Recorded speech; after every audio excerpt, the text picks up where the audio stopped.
Now, 13 Investigates is following up on an East Greenbush man who served in the Marines and got sick from his stationing. Here is Tessa Bentulin on the report where she had recently discovered something new.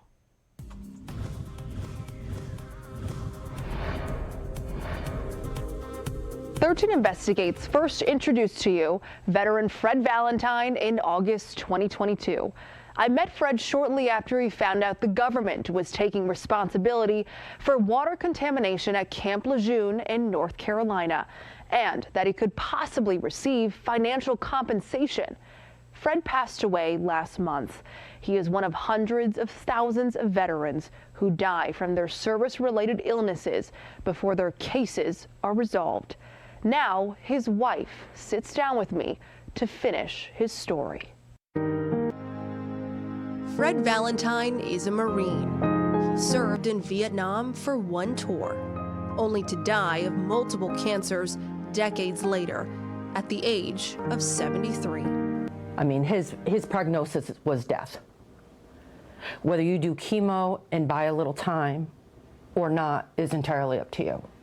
Towards the end of his life, Fred lived in East Greenbush with his wife of 12 years, Michelle. He said, "I'm just tired of people touching me. I'm tired of being poked. I'm tired of being tested."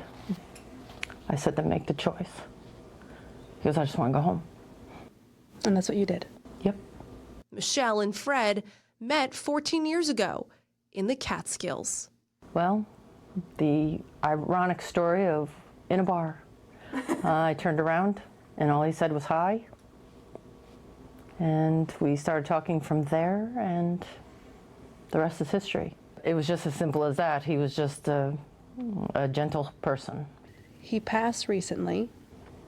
September 18th. And you knew this day was coming? Yes. Fred also served at Camp Lejeune in 1972 and 73.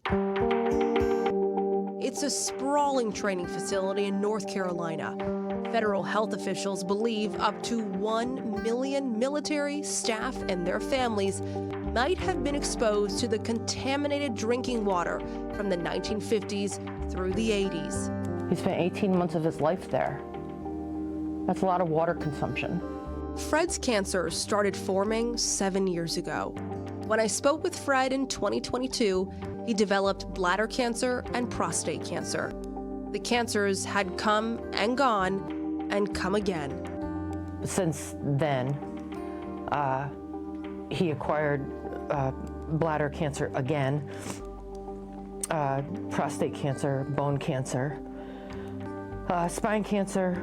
They think it was in his lymph nodes, and I'm missing a spot. Oh, his pelvis and his hip. 6 days before Fred's passing, Veterans Affairs confirmed his illnesses were directly caused by his time in the Marines.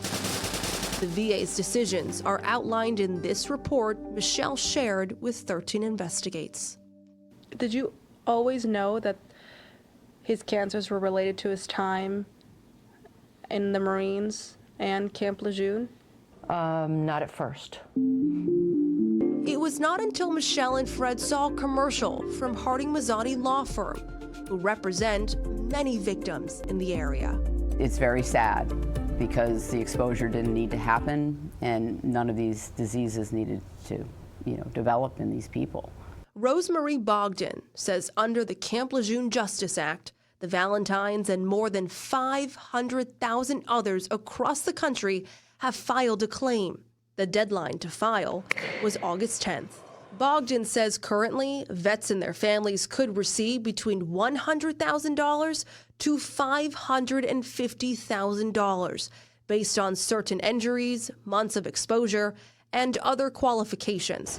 She says not many claims have been settled under that plan from the military because it's set up against them. One of them is a latency period where the injury or the disease has to have developed 2 years after one left the camp at a minimum, and no more than 35 years after they left Camp Lejeune. And that latency window is something that many of the claimants in the litigation do not meet because the disease developed more than 35 years later. With Bogdan's help, Michelle is staying on top of her husband's claim. She's not just doing this for her husband. She's doing this for the multiples of veterans who deserve it. It has nothing to do with money. My point is all of these men and women serve their country and can get sick anywhere from 10, 20, 30, 40 years after they finish their service. But oh well for you.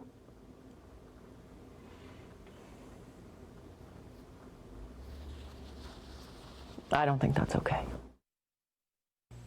Before his death, Fred and Michelle decided they were going to donate his body to Albany Med for research.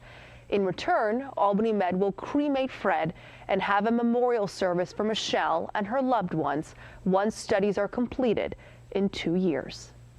For 13 Investigates, I'm Tessa Bentulen. Breaking story there. Thank you, Tessa. 13 Investigates has contacted the Marine Corps for comment. The I-team was told by the Marines they would not meet the deadline for a statement, but will be in touch with more information soon. 13 Investigates plan to share any details from the Marine Corps when it's available.